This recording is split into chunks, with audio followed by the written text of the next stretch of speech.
lot of programs that are open right now, we wanted to do one webinar that really gives an overview of some of the key programs. And the focus for this webinar is really programs that are more, at a community level, not as much of a producer focus. But we are going to be having additional sessions in the near future that will be covering programs that are targeted more to individual producers. So as we get started, again, please mute your phone line if you're not talking. If anyone is on the computer and is having issues with your sound, you can call in on the conference line that's listed on this cover slide. Otherwise, feel free to use the chat box at the bottom of the screen. So here we have the outline for today's presentation. We're going to be starting off with introductions from both IAC and from the Office of Tribal Relations, and then we're going to be covering each of the individual programs as we go.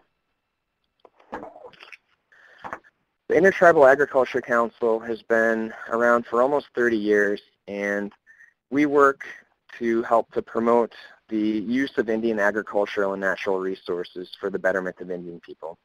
Really at the core is helping tribes, helping individuals make a living from the land. Our annual membership meeting is every December. It's typically the second week of December down in Las Vegas.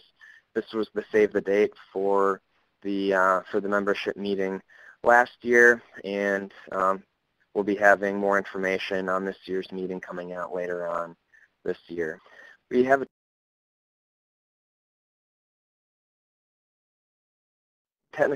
have a technical assistance network where we've got about 15 staff members that are located across the country and in different regions, and we're here to help you to get better access to programs if you're running into issues, and we can help to work with the proper staff to address those issues and get you the answers that you need. And this webinar series is one strategy that we're taking to try to make the information more available. We'll have a list of upcoming webinars at the end of the session, and we're always open to suggestions for additional topics. So with that, I'll turn it over to Leslie Wheelock with the Office of Tribal Relations. Thank you, Dan. This is Leslie Wheelock. I'm the Director of the Office of Tribal Relations at the U.S. Department of Agriculture. And on behalf of USDA, I wanted to thank Intertribal Ag for putting on these webinars. Part of the work that we try to perform here at USDA involves helping our tribes, our tribal citizens, and our tribal organizations understand more about the programs that USDA offers. And we're really happy that we have a partnership with IAC that helps to make this happen. For those of you who are on the phone, there's a chart up right now that tells you how to get in touch with us here at USDA. Myself, John Lowry, and Josiah Griffin are in the Washington, D.C. offices of the Department of Agriculture. So if you're coming to Washington anytime soon, call us, let us know.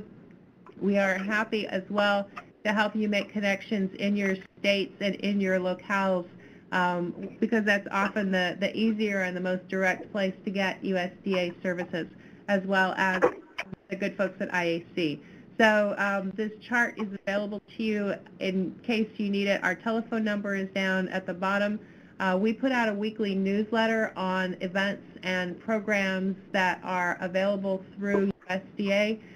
We try to call as many of those things together as we can each week, and if you're interested in getting that newsletter, you can send an email to Josiah Griffin. Josiah's email is on this chart in front of you. It's josiah.griffin@osec.usda.gov. And these charts, I think, and confirm for me that these charts are available after we get off the call. So thank you very much. I'm going to hand it back to Dan. Thank you, Leslie. So as we get going, I just wanted to put a slide in for some basic grant writing tips. And think that this is something that's really important if, anytime that you're looking for funding and looking at different grants, it's always important at the front end of the process to really, number one, understand what the grant is, and understanding the different criteria and the valuation priorities, making sure that you're eligible. And that's one of the focal points of this webinar is to really give that basic information. We're not going to be going into, we're not going to be going into real in-depth onto any of these particular programs, but the intent here is just to really give the broad overview. But as you're putting together a grant application, in addition to understanding what the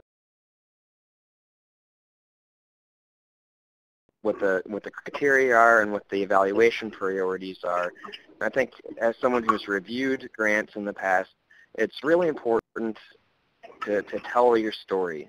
And, right from the beginning, you want to tell, why is your project special? Why is it different?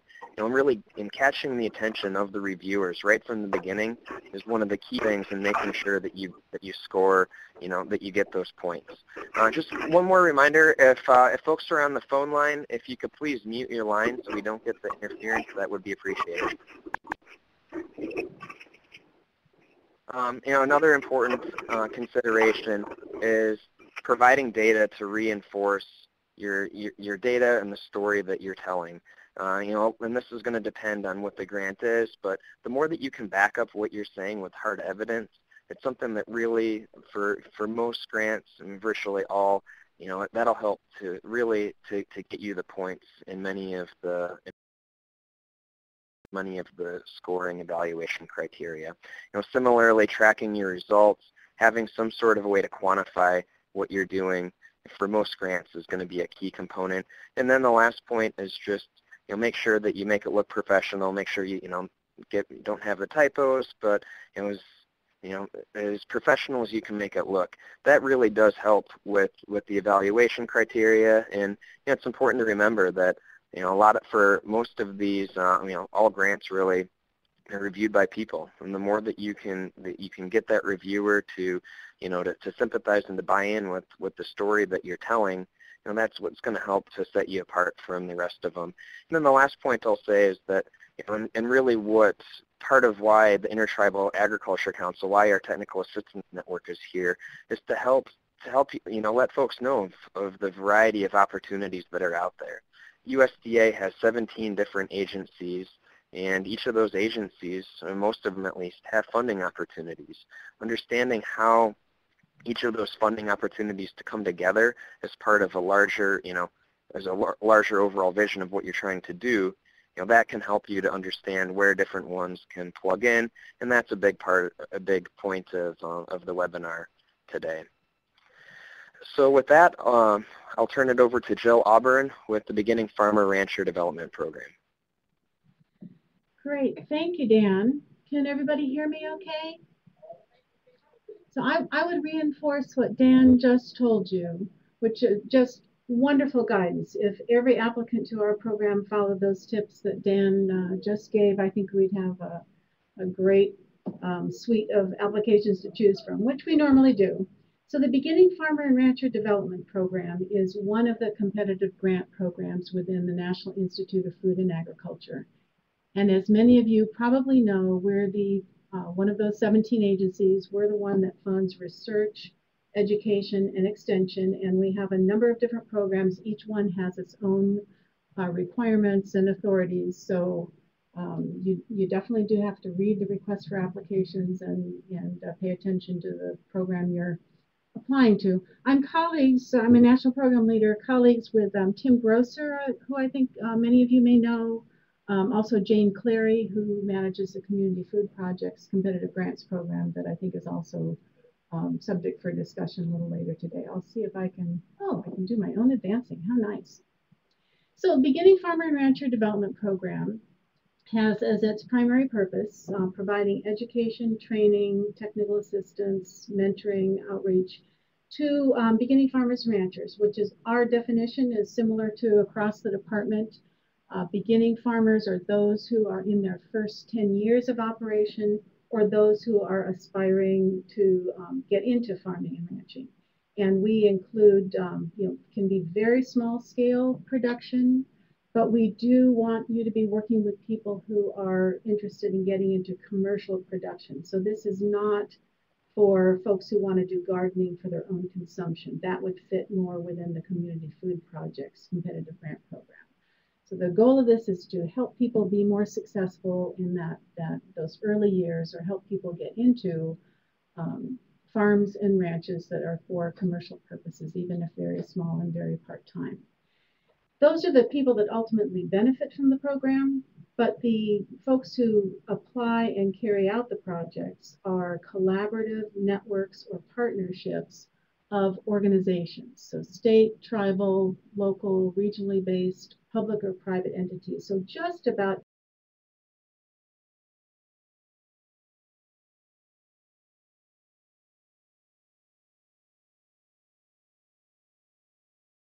program proposal. Individuals cannot, but individuals can certainly be participants. We have $20 million roughly per year from the Farm Bill for each of 5 years. Last year was the first year of the new competition. We also had competition for the years 2009, 10, 11, and 12 through the prior Farm Bill. So we have about $20 million each year. That's actually, we lose a bit to sequestration and to administrative costs, but roughly that amount. And an individual training project can be a proposal for up to 3 years of up to $250,000 per year. You certainly don't have to apply for the total amount, but those are the limits. There is a 25% match required. We're coming very close to the end of our 2015 proposal cycle. So there's another week and a half. Proposals are due a week from Friday, March 13th. But if you're just hearing about this now, that's probably not much time to get a good network of partnership together, but you can be thinking ahead to next year. The 2016 round, we hope to get the requests for applications out earlier in the fall, probably October. So you won't have to wait a whole year if you're thinking of applying in a future round. I'll put up a couple of examples of projects that were funded in this last round. And I won't take the time to go through and describe each of those, but I'm hoping you may recognize some of you the names of the entities or the individuals carrying these out. And I've put up a link to the announcement that went out recently, where you can view the thumbnail descriptions of all 39 projects that we funded in the last round. And then for the 2009 through 2012 awards, you can go to starttofarm.gov, which is the clearinghouse that has information on those projects and others. But essentially, all of these are very practical training, education workshops. Some of them run incubator farms, a lot of apprenticeships, a lot of different approaches to very hands-on practical learning. So thinking that we're so close to the due date for applications this year, one of the things you might do rather than, whoops, I think okay, I'm going forward there. The one way to engage with the program is to get involved in the project that we funded previously. They're recruiting right now for people to participate in the training, those 2014 projects. And if you need contact information for a project in your area, I'll give my contact information at the very end. You can certainly, I would encourage you to collaborate in new applications. And like I say, it's a little bit late to be starting for this year, although I wouldn't say you can't, but be thinking ahead to 2016 and putting together an effective partnership or network. And then the third opportunity, which I would love to encourage you all to consider or to encourage other people to consider, is to volunteer to serve as a peer reviewer. The applications are competitive. We only have enough funding to fund maybe 20 or 25% of the proposals we get in a typical year. We put them through peer review, and the peer reviewers are from universities, from extension, usually the practical education side of universities. They are also from nonprofit organizations, because there's a priority in the program to fund projects that include participation by nonprofit organizations. And they're also reviewed by farmers and ranchers themselves. And we would love to have tribal members and folks who know about tribal areas involved from any of those sectors as peer reviewers. In order to volunteer as a peer reviewer, you would send me an email or give me a call. And if you send me an email, you can just send a little bit of biography information about your background. And there's no better way to be ready to apply in a future year than to serve as a peer reviewer this year. And when I say volunteer, it is a fair amount of volunteer time to be reviewing 15 or so proposals, but we do compensate you for the time that you spend in the review panel, which will be held here in Washington, D.C. toward the end of spring, early summer. So my contact information, my direct phone line is 202-720-2635. And my email is the same as others at NIFA, first initial, last name altogether, J Auburn, J-A-U-B-U-R-N, at NIFA, which is nifa.usda.gov. And I'd be happy to take a question or two, but I know there are a lot of programs on this agenda, so it may be more appropriate, depending on what Dan says, for you just to give me a call or send me an email after the webinar. Yeah, we're going to be opening up, at the end of the webinar, we'll be opening up for questions at that point, once we get through the rest of the slides. Well, thank you very much, Jill. No problem. Okay, I apologize, our formatting is a little bit off when it's uploaded today, but I'm going to go through a couple of other opportunities that are currently open with USDA. And for folks who are on the webinar on the computer, I did just post another link that's a great resource to turn to on USDA's website, and it's called the Know Your Farmer, Know Your Food program.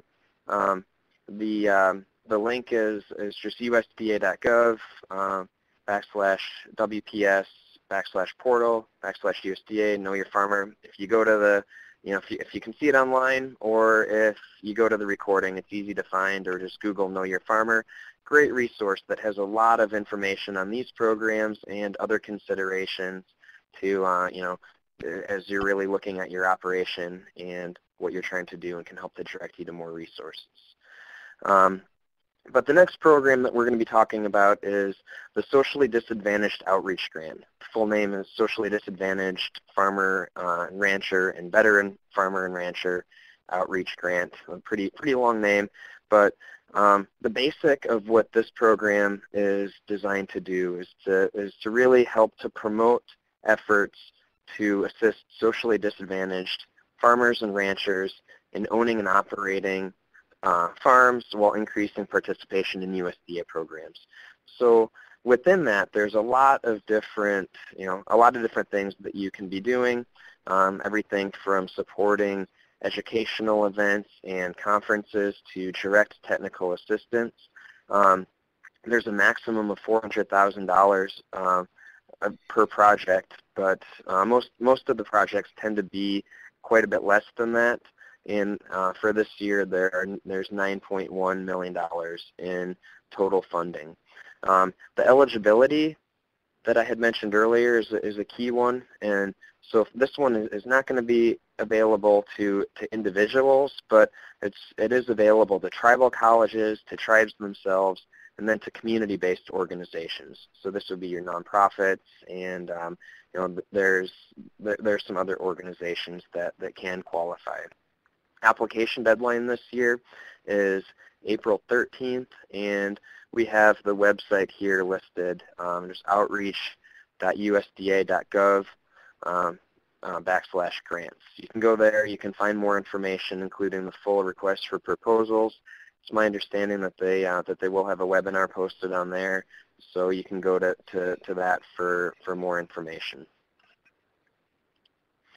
The next program that we wanted to talk about that's open right now is the Community Food Project. The basic purpose of this grant is assisting efforts to help low-income individuals in developing local and independent food systems. Again, within that, there's really a lot of variation in what you can do. So that's one of the nice things with a lot of these grants is that you do have specific criteria that you need to be writing to in terms of the valuation, but within that, there's a lot of flexibility to be designing programs, and finding support for work that you may already be doing, within the scope of the grant request.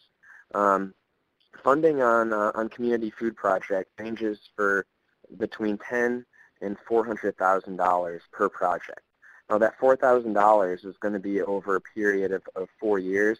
So again, that's where you really need to go, and look at the specific request for proposals, because it'll outline exactly, how can you be using the funding for different projects and over the course of years. And this one is based on a per year, anywhere between a 1 and a 4 year project would qualify. And this year there's $9 million available.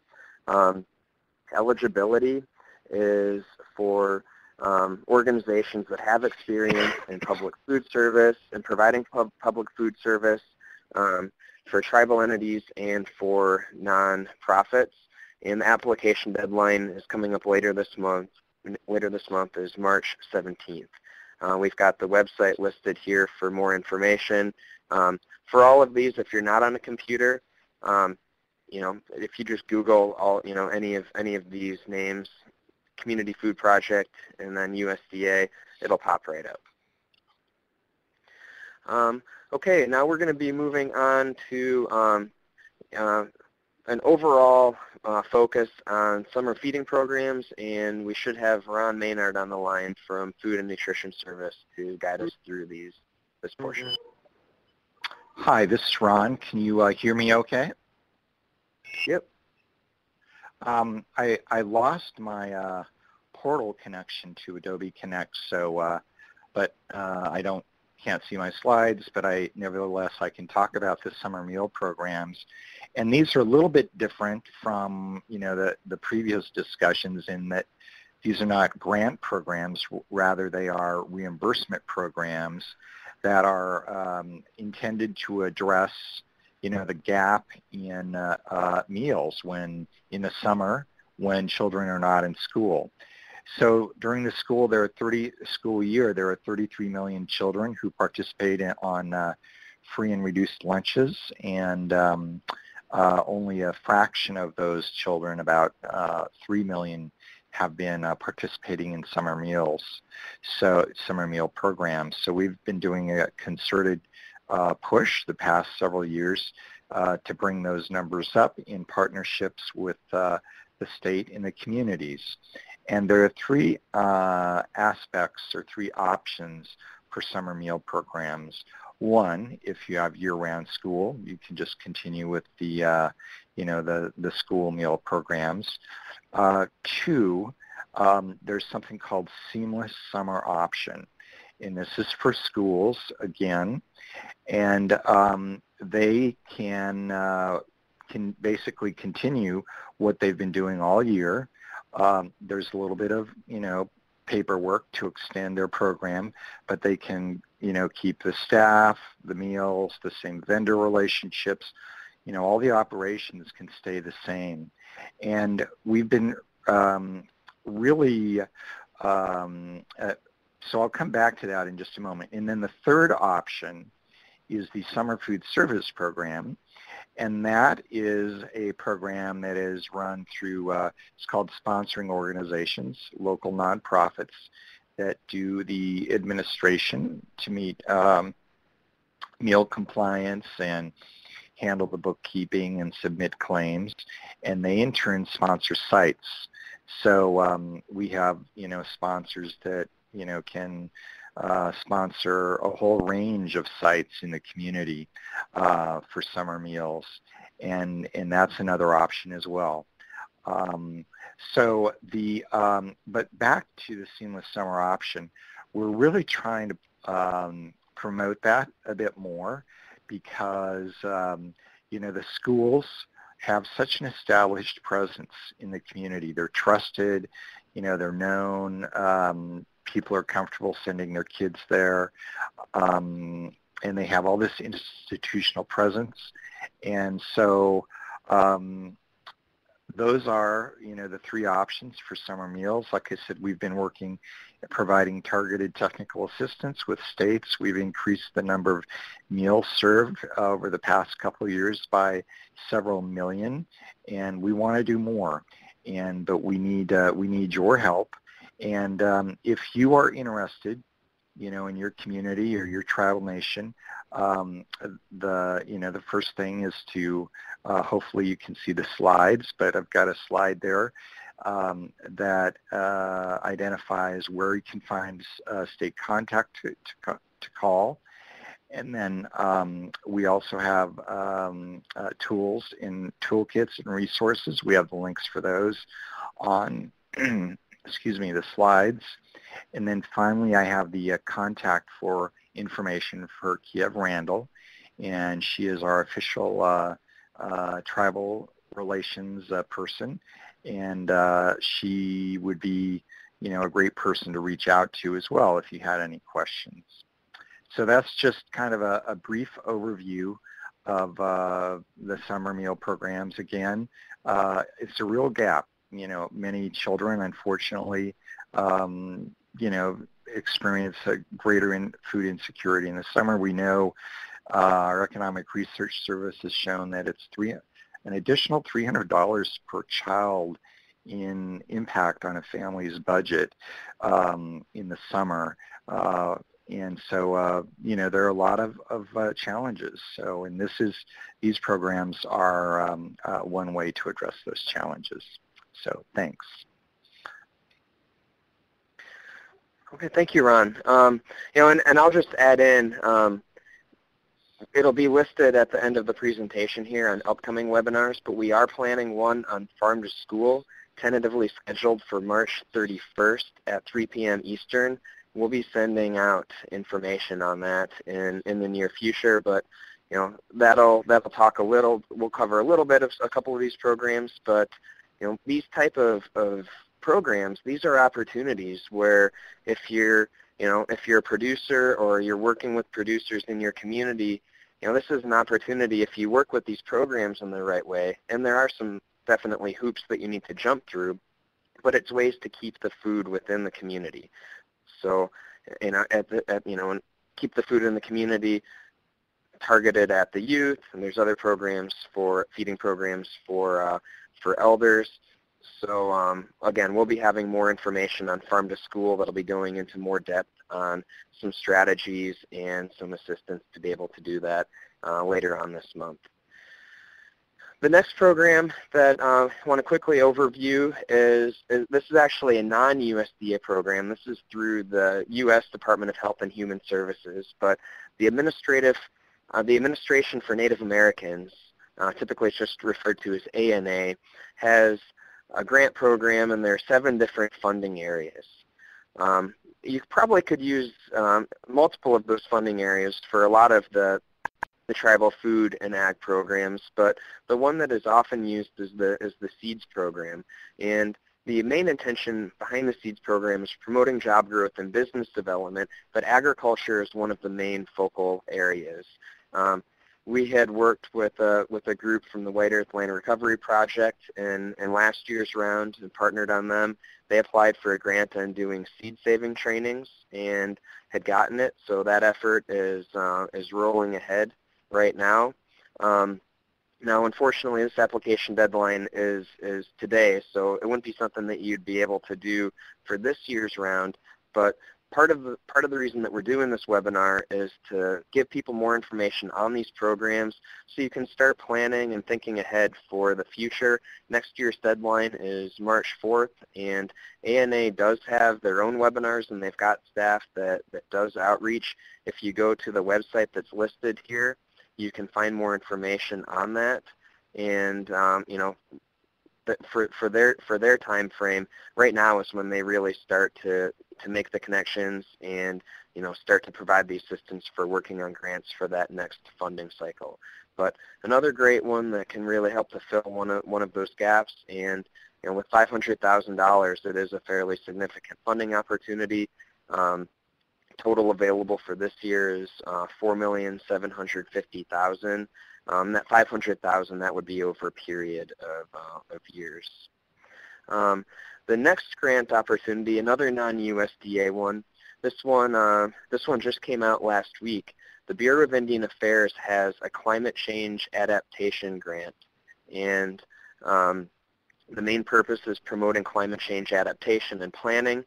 The priority is on vulnerability assessments done in partnership. So partnerships would be, could be multiple tribes coming together, could be bringing in some other agencies and support staff to be doing research. But in talking with the program manager, he said that really is the main priority for this year is vulnerability assessments.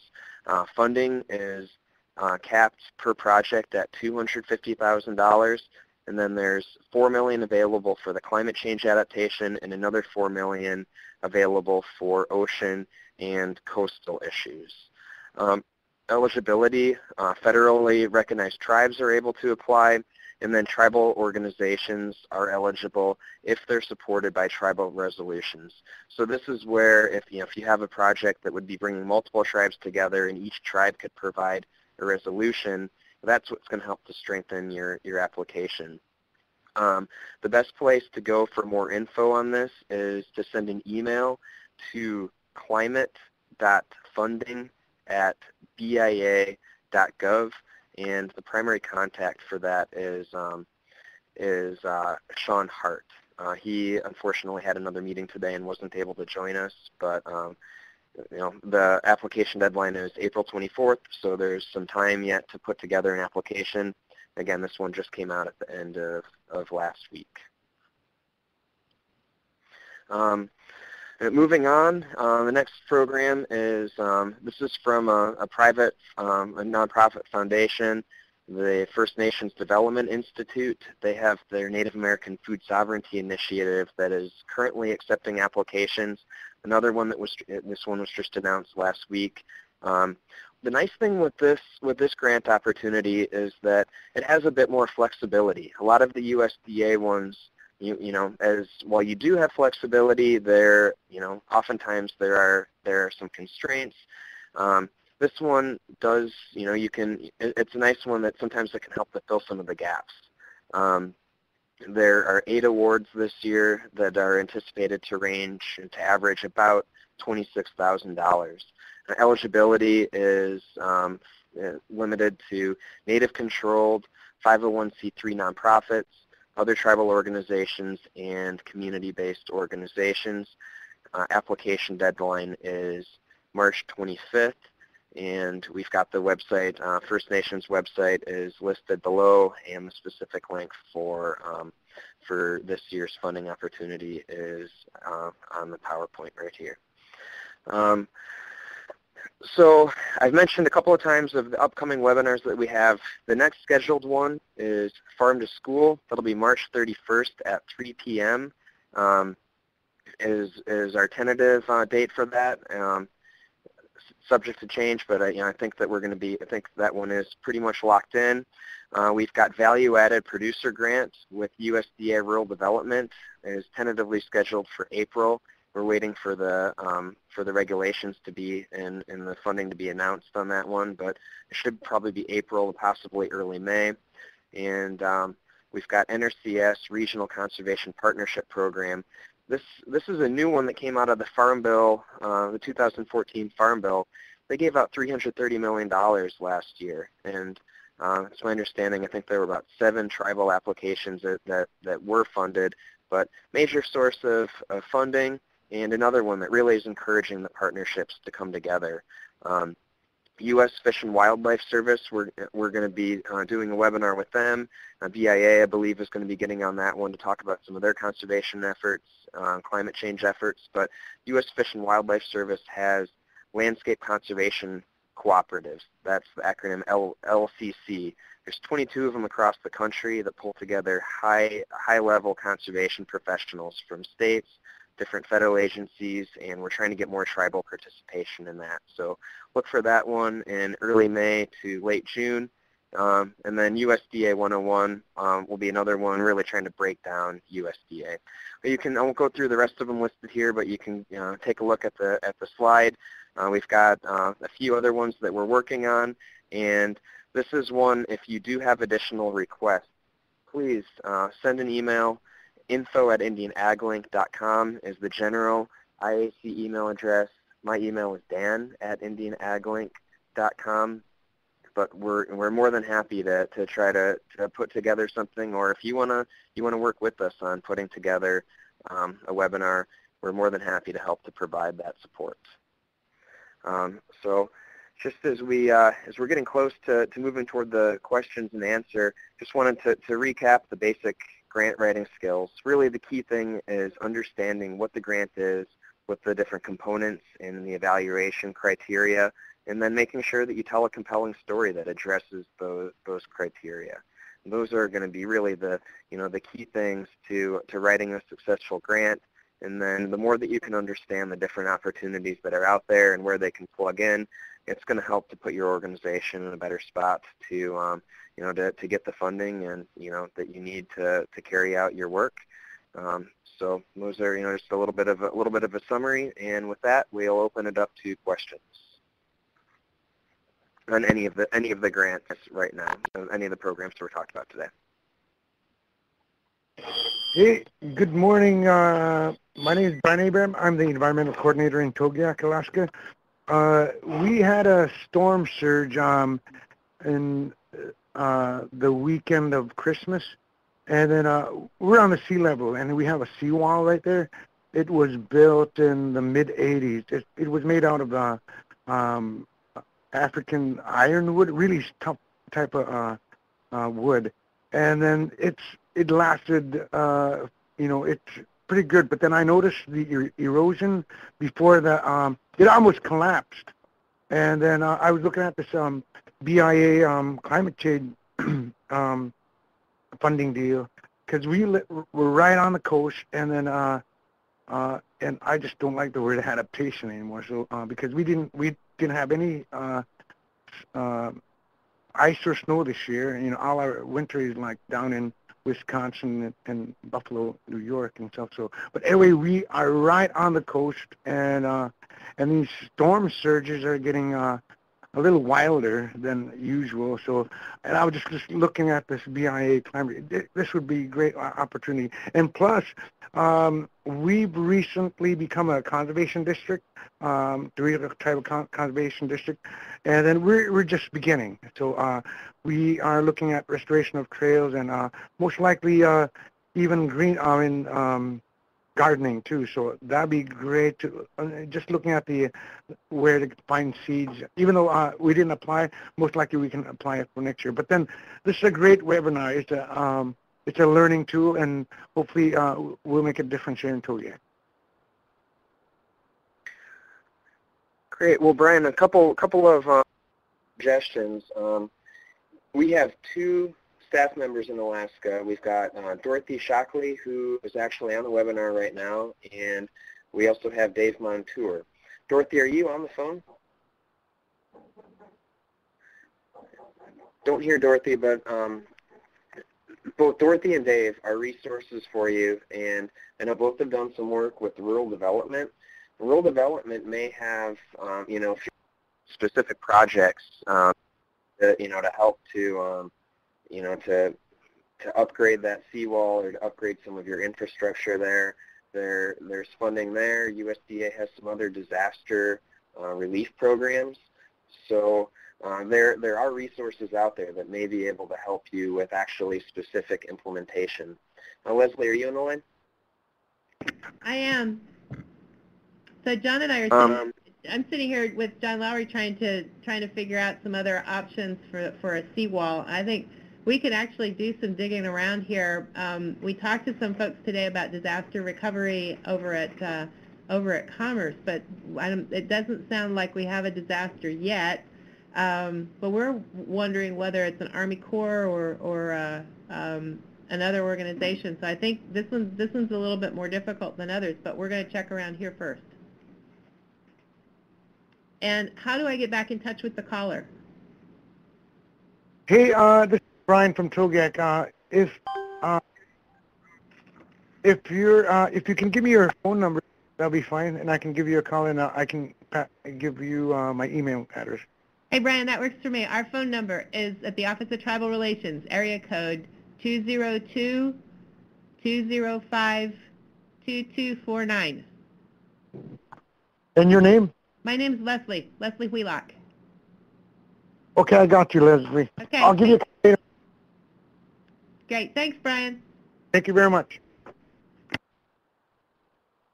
Yeah, and Brian, again, feel free, if you go to indianaglink.com, we've got our, contact info for our staff on there, and we'd be happy to, to put Dorothy and Dave in contact with you for more assistance. Other questions? This is Virginia Hill. I'm the Tribal Administrator for the Ipai Nation of Santa Isabel. I have one comment and a question. I'd like to see more information regarding the feasibility study to allow tribes to administer the SNAP program as allowed in the Farm Bill. And the second comment I have is in the USDA Community Facility Grants, and I'd like to see a possible revision on the requirement that you have to go through the state.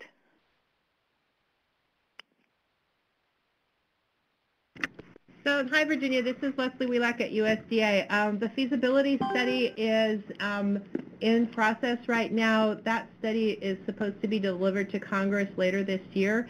The plan is to go out and talk to many tribal communities that are both currently self-administering programs and that are not currently self-administering programs, to do kind of an assessment of what's out there, and also to evaluate what tribes have and are doing in terms of what the restrictions and hurdles are in the regulatory and the statutory language for those different nutrition programs.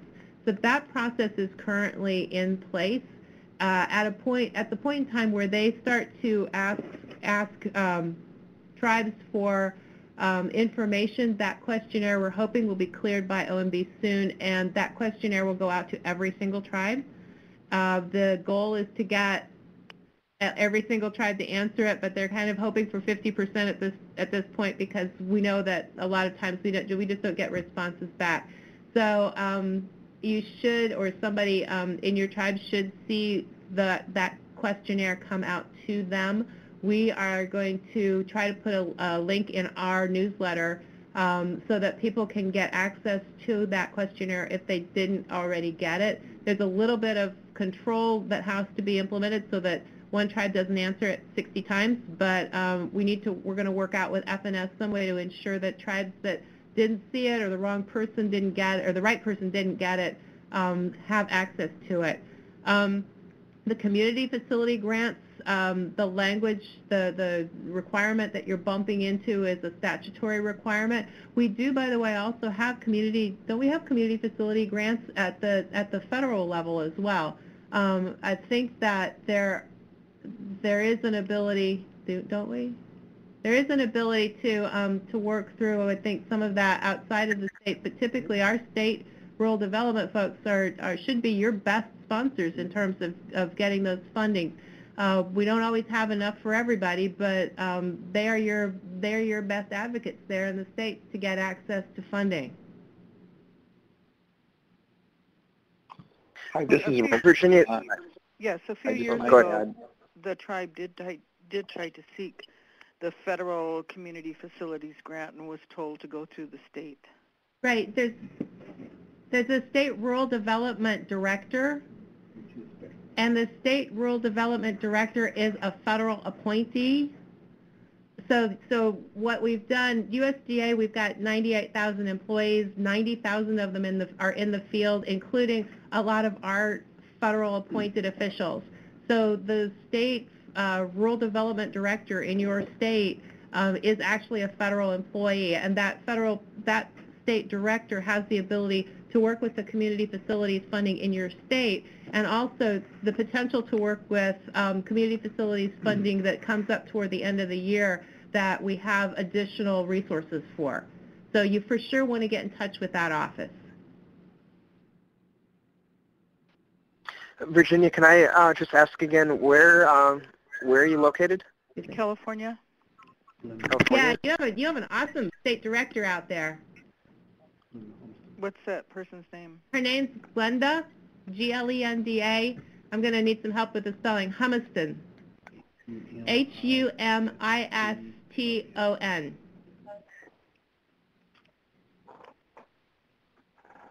And then, Virginia, we also have Keir Johnson on the line. Keir is our technical assistance specialist for California.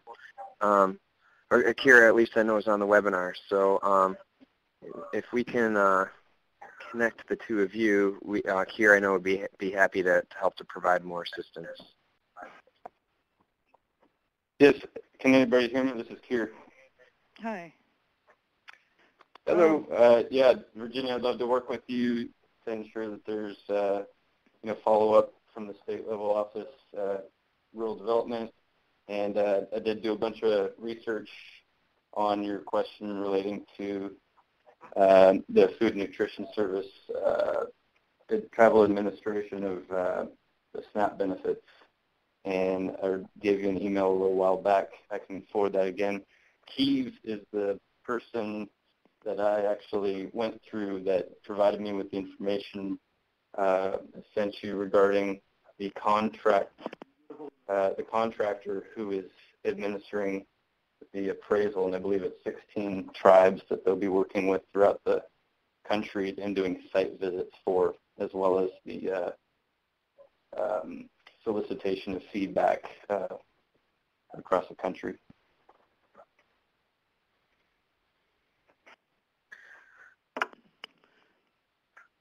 So, Virginia, would you be willing to share your contact information with Keir or? Absolutely. Keir. My phone number is 760-765-0845, extension 104, and my email is seneca7@aol.com. Great. Yeah, I have all that information. I'll go ahead and forward over the email that I had sent you maybe about a month or so ago, just so that it's up front in your emails, and it'll have all my information on it as well. Okay, great. And then, Virginia, I'll also, go ahead. Oh, and Glenda Humiston, she's the contact in Sacramento for the Community Facilities Grant. Is that correct? She's the State Rural Development Director, and she will put you, or her office will put you in touch with the person in her office who specifically works with the Community Facilities Grant Program. Okay. Okay? All right. And if you have any trouble at all there, you know how to get in touch with me, and you know how to get in touch with Dan, and we'll shake those trees and see what we can do to help. Oh, thank you. You're very welcome. Appreciate that. Also, I put the, I was just going to say, this is Keir again, I'll include the state point of contact for the Community Facilities Program in the email that I'll send to Virginia today. Awesome. Thank you, Keir.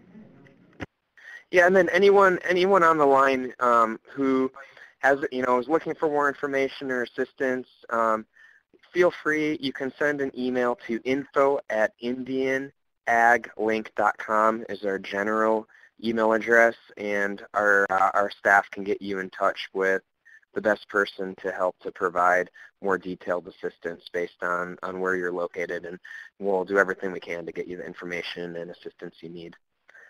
Additional questions?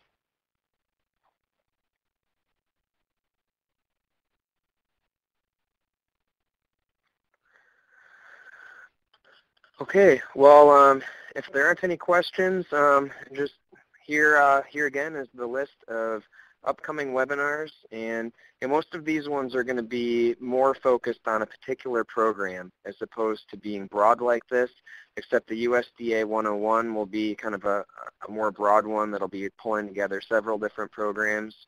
But keep an eye on your email box, and we'll be posting posting these up on both our Facebook page, which is Intertribal Agriculture Council, and our website, IndianAgLink.com. So, check your email and keep an eye on both of those websites. And once again, if people have any requests, just send it to us, and we'll work on getting, getting answers to you or putting together a webinar that'll help to address what you're looking for more information on. Thank you so much. Hey Dan, this is Brian from Togiak. Is this your email address info, or is it? It's a link. I didn't get your email address.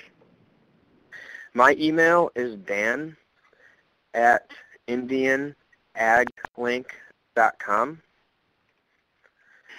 Hi, this is Dorothy Shockley. Brian, can you hear me? Hello? Yes, I can. Hi. I'll give you my email address as well. Okay, I got your number. Okay. Okay, good. And Dorothy, where are you? Where are you from, Dorothy? I grew up in Manly Hot Springs. I'm in Fairbanks. Okay. My office is I'll give you a call. Okay, great. Thank you. In regards to the seawall, a question I suppose for, Brian and Leslie. Brian, was this declared a disaster by the state, do you know? I work for the Tradition Council, and the city of Togiak, the city council, they take care of the, the roads and the garbage and the water and sewer. But then that's their project there. I had taken photos of it, and I think Army Corps of Engineers was questioning about it. But I'll give you a call and then maybe get your email address, and I can send you some photos of what had happened. It's very, the seawall, I noticed, before it happened, I noticed the erosion, and then we had just purchased 2 time-lapse cameras to observe what's going on here, because apparently it's the storm surges that had caused this. So I'll send you some photos, Dorothy. I'll give you a call in a bit later. Okay, sounds good. Okay, thank you, Brian, and I just want to say thank you to all of our presenters today, and for other staff who had gotten us information to put together this webinar. Thank you for everyone for getting on the line and taking the time to follow along. With that, we'll wrap up and hopefully see several of you back here on March 31st for the Farm to School webinar. Have a good day, everyone.